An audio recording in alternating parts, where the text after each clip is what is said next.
Hello, this is the Oxi One Mk2. It is a beautiful sequencer. I'm using it to control the Dreadbox Artemis and the Elektron Digitone. I'm going to go over it kind of high level, my general setup. I'm not going to go into too much detail. I'm probably going to ramble on longer than I mean to, as I always do, but every time I get a new machine, I like to pour over the manual, go over all the functions, and just kind of make sure that I'm not missing anything, figure out how it works. And then I like to make some videos to kind of like solidify it in my head so I don't forget things, and maybe help some people out there on the interwebs. And so hopefully this is one of those. It's kind of a difficult machine to talk about concisely because there's so much depth. There's so many things. There's layers on layers. It is overwhelming, but it is awesome. And the more you uncover and kind of put into your head, the more you realize that it's just the best sequencer out there. I'm pretty sure of that. It definitely has some kinks still. It's a new machine, so there's always updates coming out, but it's pretty awesome. But yeah, so general thing, this is the Dreadbox Artemis here and the Elektron Digitone. The Oxi One is battery powered. You can plug it in, but right now it's just, this is a MIDI cable. Other than that, there's nothing connected to it. So MIDI out is going into the Digitone, and then the MIDI through is going into the Artemis, and that's how it's being controlled. I'm not going to go too much more into the setup. You're going to have to know basic setup and stuff, because this isn't going to be one of those videos where I tell you what a synthesizer is. But I'm usually good in the comments, so if you have questions, I will probably type way too much in response. So there's that. Anyways, let's not have everything on at once. That's the nice way to start. So this is the Artemis being sequenced. These are the notes that are being sent to it. Look, there's new notes. Yeah, this is a perform page where you can quickly mute and unmute things. Pretty cool. Let's just blast everything. You can do a little like fill. Sounds terrible, but there's cool ways of using that. You can even do a loop.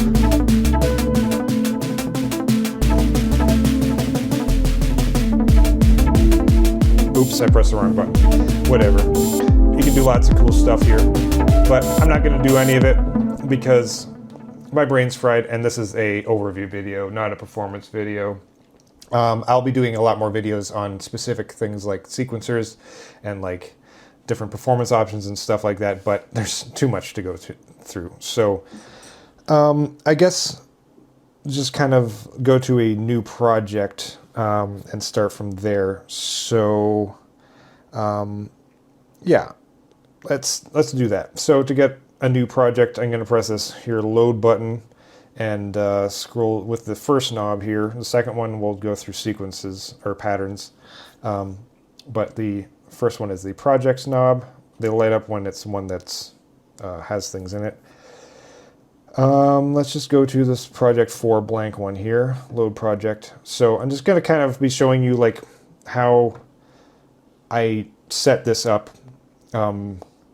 because like coming from an Elektron especially, there's some things that are a bit different that you have to kind of wrap your head around, but there's a lot of parallels actually. So it's not that daunting to jump into. So yeah, you can do it. You can do it.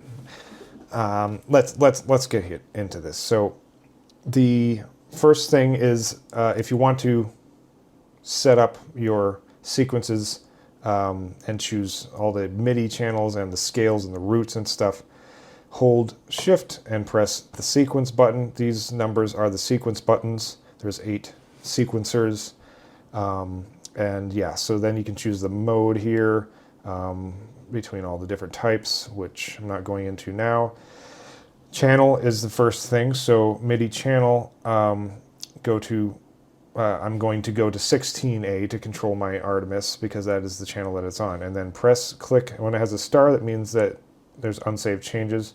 Press, and now it is saved. So now it is controlling that. And yeah, and this can like change the preset and stuff, and it can control anything you need. So you can have everything set up in here.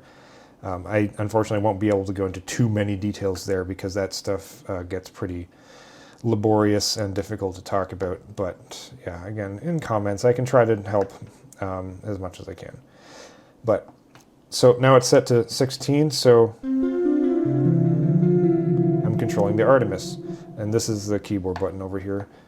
These are there's isometric options as well, but this is the basic keyboard rule. So this is like, it shows the note values on the bottom of the keyboard here. So like printed on the case here. So we got C's. Yeah, so that's how the layout is. But I don't want to have to figure out what notes to play.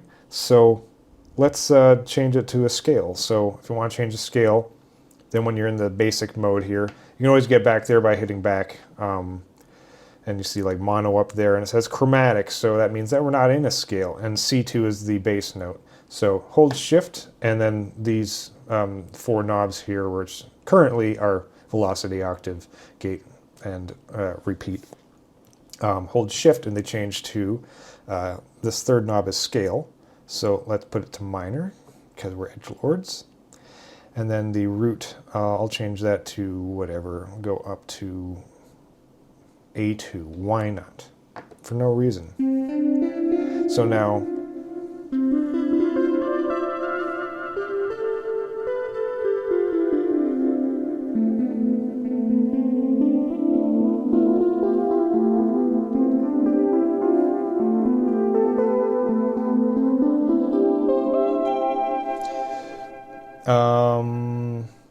I'll show you the other keyboard mode, which I like.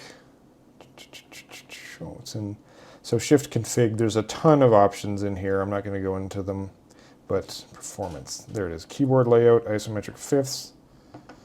So now all of the roots are highlighted, all the A's.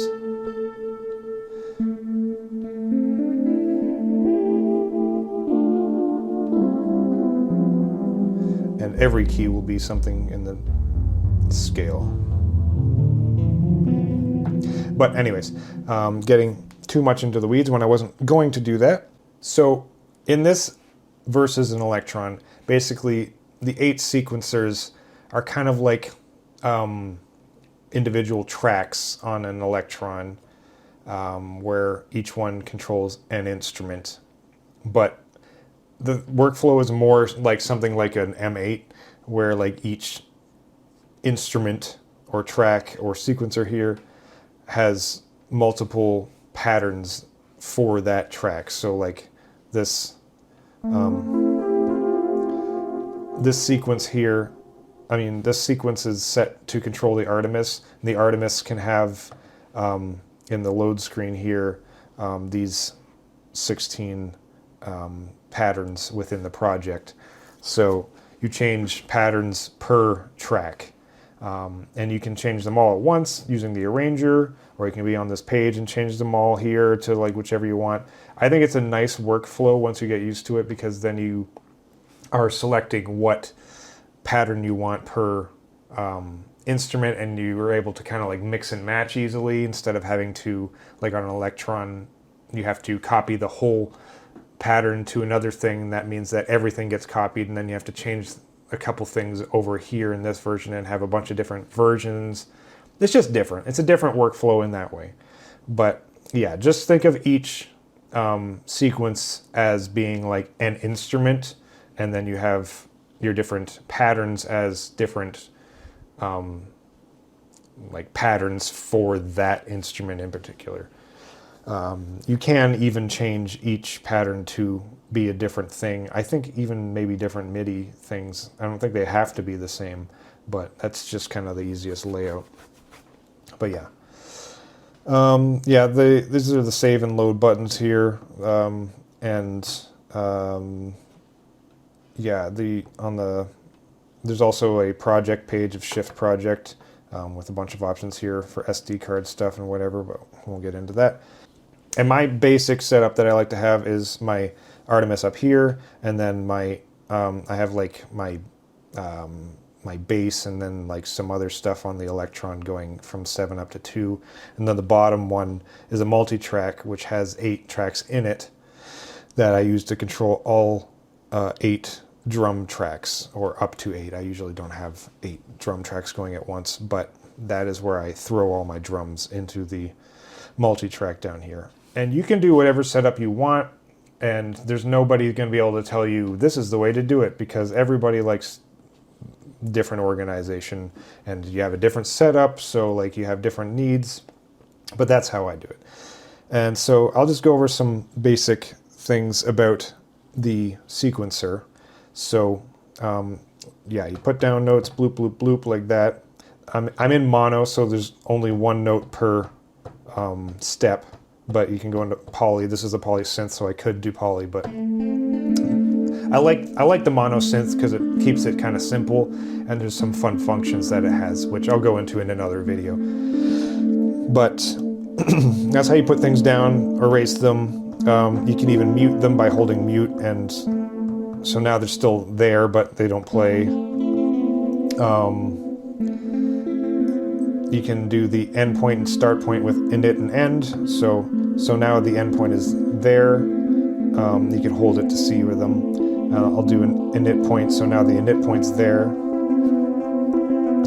The page buttons are here, so up to 64 here, and then you can press them again to actually go up to 128.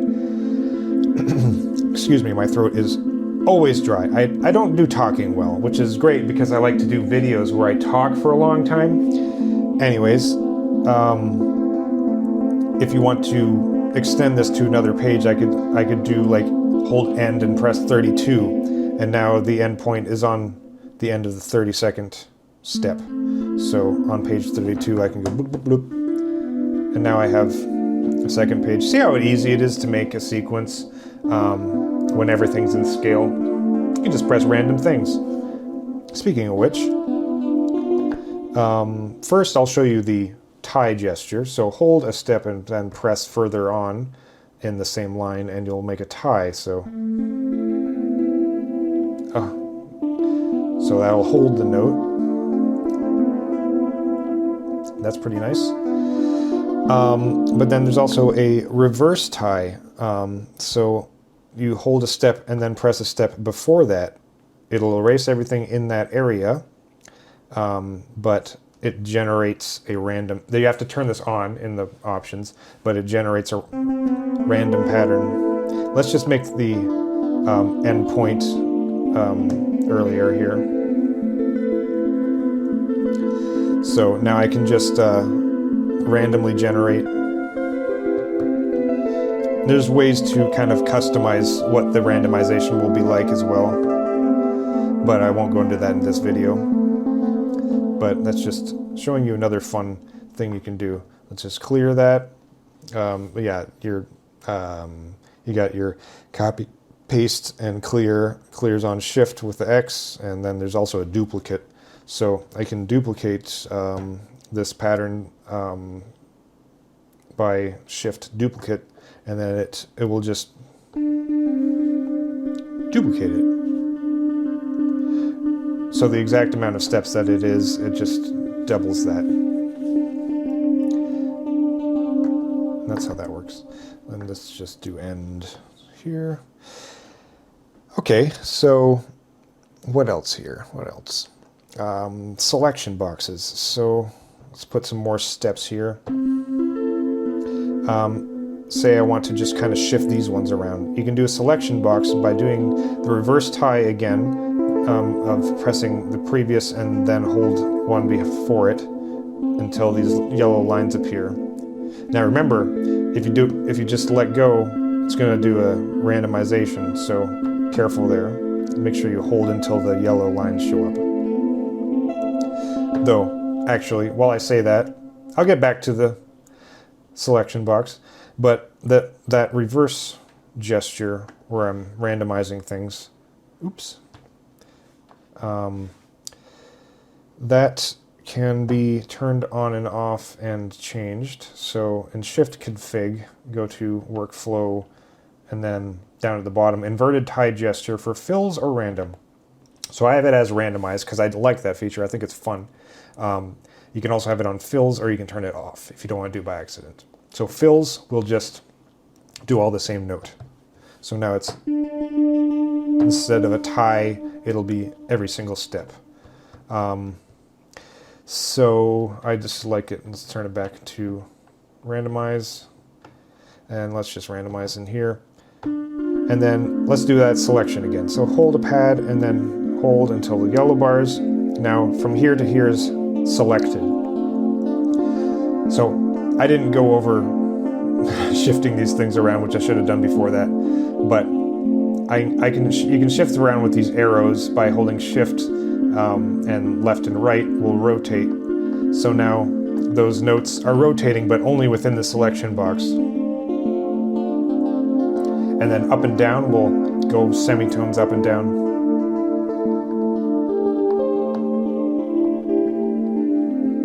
Pretty nice.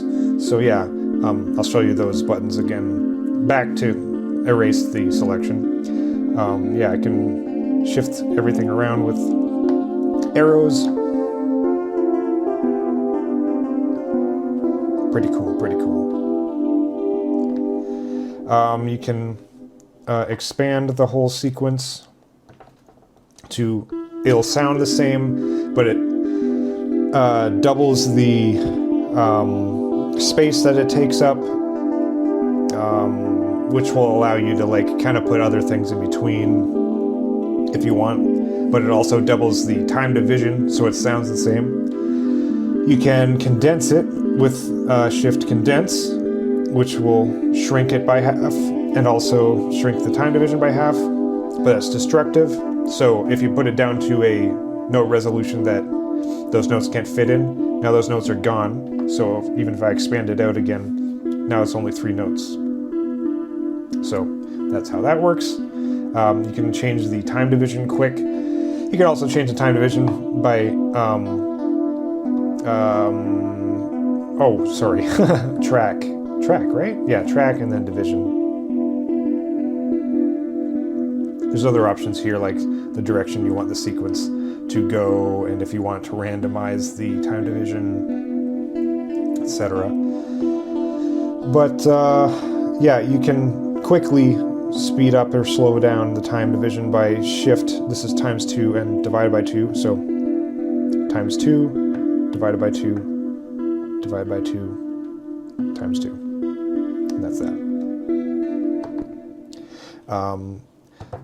You have a undo and redo. So I can undo those steps and then Shift redo them. Pretty cool. Yeah.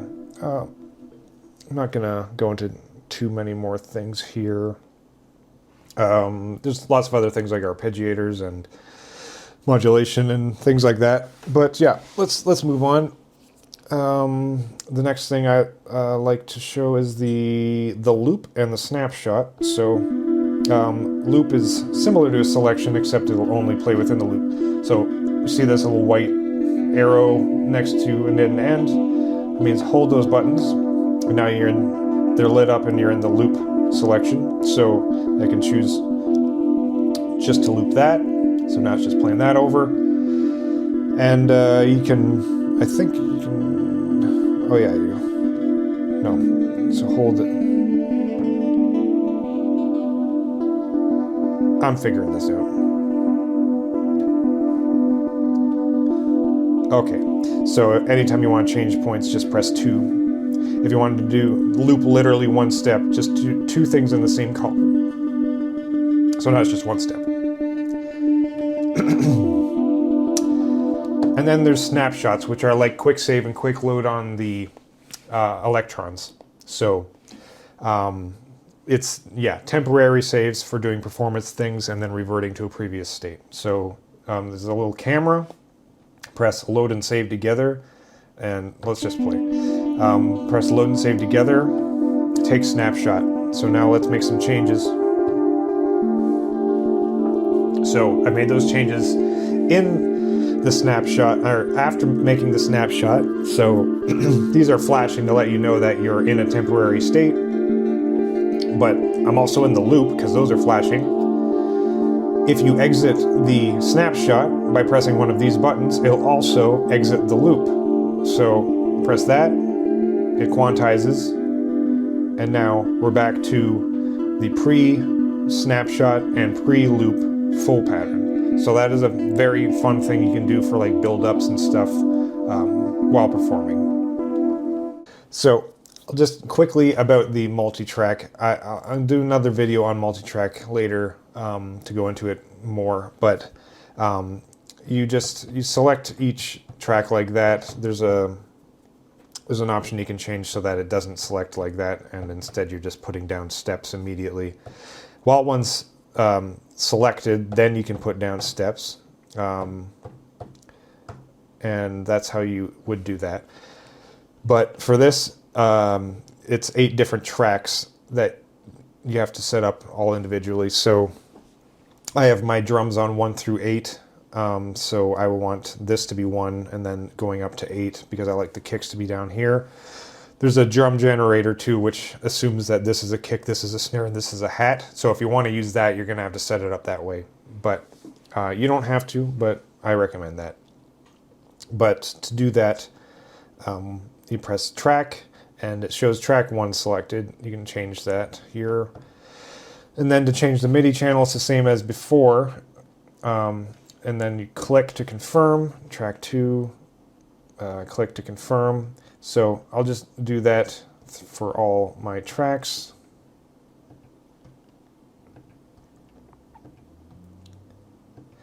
And so now the tracks are set to the right channel to play 1 through 8 on my Digitone. The keyboard view, by the way, is like velocity pads. And there's rolls over here and stuff like that, and you can solo things and mute them, but the notes aren't the same as they are on here. So that's the default here when they're set to C5. The way that this is, it's the note values don't line up entirely the same as on the Elektron.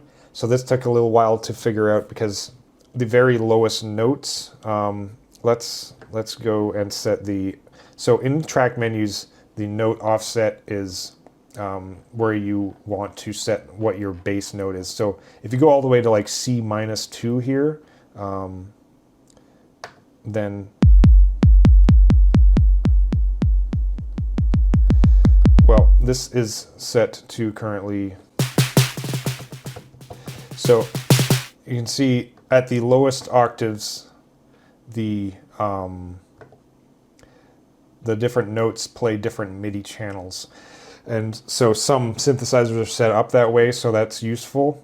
But for something like this, if you want it to be more standardized, I'd find, I think, what is it, C3? C3. C3. Yeah, so C3 on this, if you set all of the tracks to C3, so this is C#2, go up to C3, oh my god, C3, now, then that will line up with the C5 on the Elektron. It's just the way it is. That's just something to know so that you're not confused all hell like I was trying to figure out how to set this up so that it just sounded like the Elektron when I press the things. Because I like to set up this for control, and then I want to do the sound design and like whatever, everything else on the Elektron itself. So if I want to make a change to the kick here, then I would go here and tune it.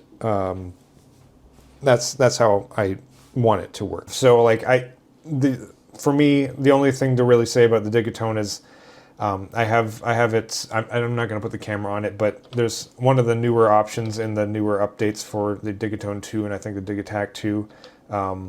In personalize, you can change it to track select inverted, so that when you press the tracks, it doesn't play the kick sound, but if you hold track, then it does, because that lets you quickly select a different track and then tweak the sound while you're performing on here without worrying about like, oh, I pressed it and now it played a kick sound.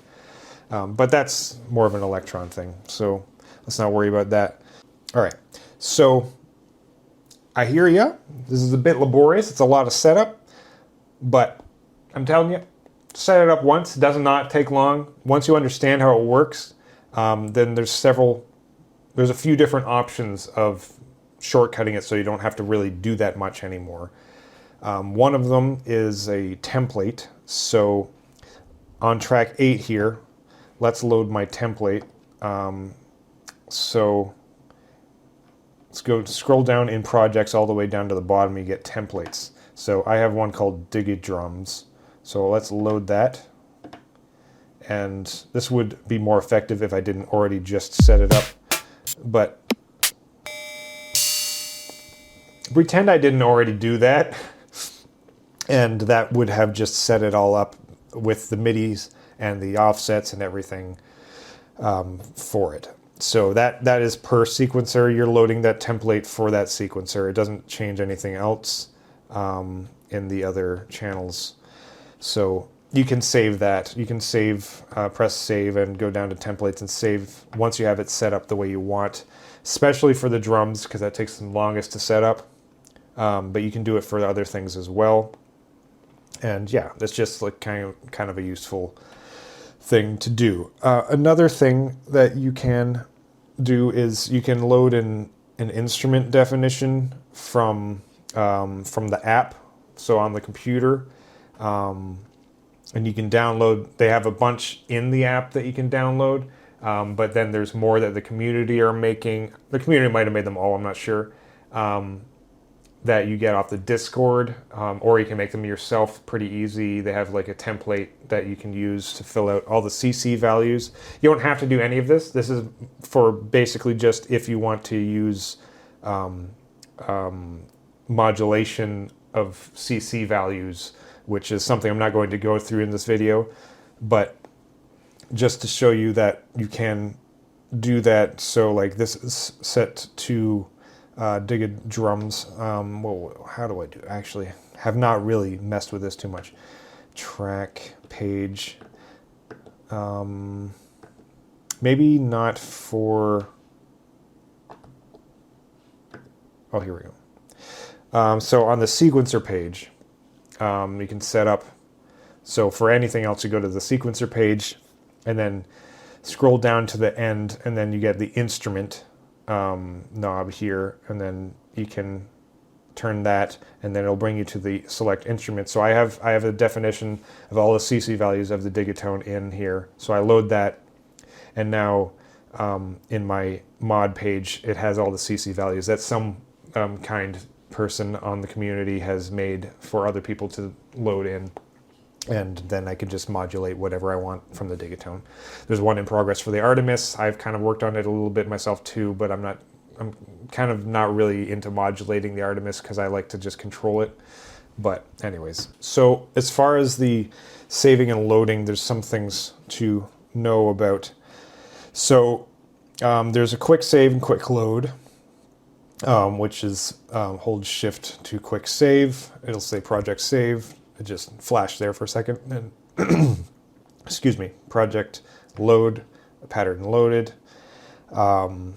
So I think the load. So okay, so it's project save, and then it's pattern loaded. So I actually didn't know that. It seems like the quick load is just for a pattern. I'm gonna actually have to look into that because I haven't really done too much in that regard yet. But in the save menu, you can go to a project and click the knob, and have the options to save project or rename it or clear it. If you clear it, so I'm going to clear this because it's a nothing. Confirm. Project cleared. It's gone forever. You can't get it back. Actually, I just learned that you can press undo, and seems to undo it because I just undid it and it has all my MIDI channels up again. So that's kind of cool.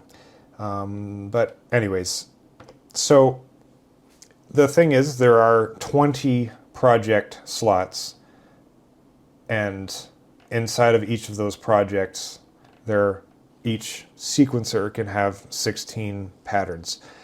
I think the best way to think about this, at least for me, is each project can be a song. Or if you're going to do a live set, it could be a live set. But it's easy to think of one project as a song, and then each pattern is a different part of that song going out for each instrument. And then you can kind of offload them onto the SD card. So the SD card, you can't load, and you're not live using a project on the SD card. They're kind of like offloaded, and then you can load them from the SD card to overwrite one of the project slots. So whatever project slot you have loaded, so I have project 4 loaded. If I go shift project to this screen to load from SD card, I load from SD card. I have one called blank, which is my blank template, which I'll mention later, which I just mentioned. If I load that, cancel, yes. Loading that. Now, project loaded. I am not now controlling anything on the SD card. It's untouched, just sitting there. It erased project 4 and replaced it with the one I loaded off the SD card. So just make sure you know, anytime you load something from the SD card, it will erase the current live project. So make sure you're not going to accidentally erase something thinking that you're just switching to a different project that you saved earlier on the SD card, because that's not how it works. So just be careful with the SD card. That's all I gotta say. Just think of it as like a backup area where you put things, and then if you want to offload a project onto your SD card, like I can go to first here and go to save. So let's load the first project here, and then I can save it to the SD card, shift project, and then copy to SD card. So now it is copying my project called first, which is the one I was playing at the beginning. It's copied that to the SD card. So now if I go to load from SD card, first is there. And now it's just there. You can't delete things from this menu. I think you have to use the app to delete things off the SD card currently. I hope they add that later, that you can manage it, but currently you can only load from here. So I just really want to hammer that home. The SD card is things offloaded in like a storage. It's not for live use. Just something like, just because like I had the Dirty Wave M8 before, it's a completely different device. I'm not saying that this should work that way, but it did work that it was playing things off of the SD card live. So that's what I thought was going to happen here, and it didn't, which is fine. It took some like mental reconfiguring. So yeah, just remember you have 20 project slots. If you ever need space, just offload some things by copying them to the SD card, and then you can clear your 20 slots, one of them, and go from there. When you're in the load page, you have your 8 sequencers here for these 8 lights, and if I had patterns for each thing, it would show for these dots which patterns, how many patterns I have. And you could actually go to this page and load them, and they'll go in and play quantized. So I have everything set up. So yeah, you can have a template where you have all your drums set up like I showed you in load templates. But you can also just save a blank project covering everything onto your SD card, and then load that anytime you want to start a project fresh. And I think that's the best way to do things. So I want to go to a different, again, don't load blank onto this, because whatever says loaded is the one that's going to get erased. I wish they would make a confirm dialog about that. So I'll go to project 2, it's blank here. So load project 2. So verify I am in project 2. Now I can go to shift project, load from SD card, blank, cancel, yes. And now I am loaded with my blank project that I saved earlier, which has all of my MIDI channels set up.